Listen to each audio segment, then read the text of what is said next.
Property purchase करने से पहले अगर आपने कुछ बातों का ध्यान दे लिया तो आपके साथ कभी कोई फ्रॉड नहीं होगा। सबसे पहली बात, अगर आप कोई प्रॉपर्टी परचेज करते हैं तो उसका जो पहला पॉइंट होता है टाइटल या ओनरशिप। यानी कि अगर आप कोई प्रॉपर्टी परचेज करते हैं उसमें सबसे पहले आपको ओनर का नाम वेरीफाई कर लेना है कि जो आप प्रॉपर्टी परचेज कर रहे हैं उसी व्यक्ति की या किसी और व्यक्ति की है।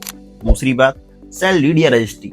रजिस्ट्री जब आप ओपन करेंगे तो उसमें आपको एक खसरा नंबर दिखेगा। खसरा नंबर को बुलेट में जाना है और वहां जाकर सर्च करना है कि जिस रजिस्ट्री में आपको जो नाम दिख रहा है जिससे आपने प्रॉपर्टी परचेस की है वो नाम वहां जाकर शो हो रहा है या नहीं हो रहा है, या आपने खतौनी से रजिस्ट्री कराई है। तो अगर आपको जो खसरा संख्या मिला है उसको आपको तुरंत जाकर बुलेट में चेक करना है या किसी द्वारा चेक कराना है कि जिससे आप प्रॉपर्टी परचेस कर रहे हैं ये प्रॉपर्टी उसी की है किसी और व्यक्ति की है।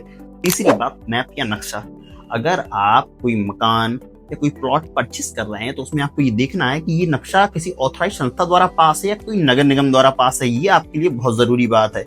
चौथी और सबसे इंपॉर्टेंट बात ये है कि अगर आप कोई प्रॉपर्टी परचेस करते हैं उस पर कोई लोन तो नहीं है, उस पर कोई लीगली केस तो नहीं है, तो उसका एक ईसी सर्टिफिकेट निकलता है जिसे इंक्रीजमेंट सर्टिफिकेट कहते हैं। वो आपको बहुत ध्यान से निकलवा लेना है। इससे आपको ये पता चल जाएगी कि आपकी जो प्रॉपर्टी है उस पर कोई लोन तो नहीं है। अगर उस प्रॉपर्टी पर कोई लोन हुआ तो आपको बाद में दिक्कत भी हो सकती है, इसलिए ये निकलवाना बहुत आवश्यक है। पांचवी बात कि अगर आप कोई प्रॉपर्टी परचेस करते हैं तो उसका टैक्स, मान के चलिए आपने कोई मकान परचेस किया, उसका हाउस टैक्स, बिजली बिल और बहुत सारे बिल जैसे पानी की बिल, सारी चीजें क्लियर है कि नहीं, ये चीजें आपको क्लियर करा लेनी है।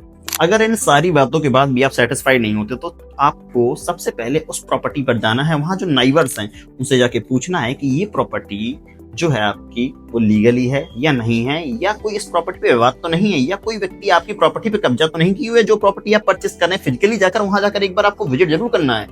इससे आपको सारी जानकारियां मिल जाएंगी। कोई जानकारी कैसी लगी हमें कमेंट करके जरूर बताएं, और अगर आपको जानकारी अच्छी लगी हो तो आप हमें फॉलो कर